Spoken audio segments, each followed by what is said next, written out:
Global South is a very varied group.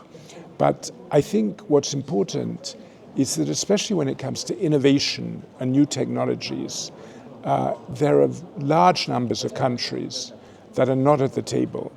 And it tends to be a relatively restricted number of countries, the US, China, Japan, Europe, sometimes some of the Gulf countries, that discuss the economic, political impact of new technologies. And I think China can play a very important role in making sure their voices are more heard.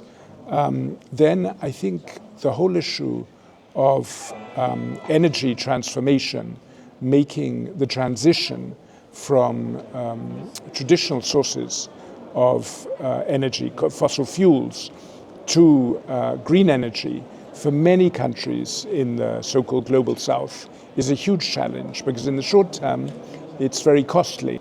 And I think China can play a very important role in helping in that energy transition, because China is the world's leader in green technologies. And then I think China can play a role in better uniting the world. Many of these countries that are among the group we call the Global South, they don't want to have to choose. They don't want to go back to a Cold War period where they have to be either belong to the East or the West. They want to be able to do business, be politically aligned with whomever, and not be forced into some sort of divided world, fragmented, fractured world.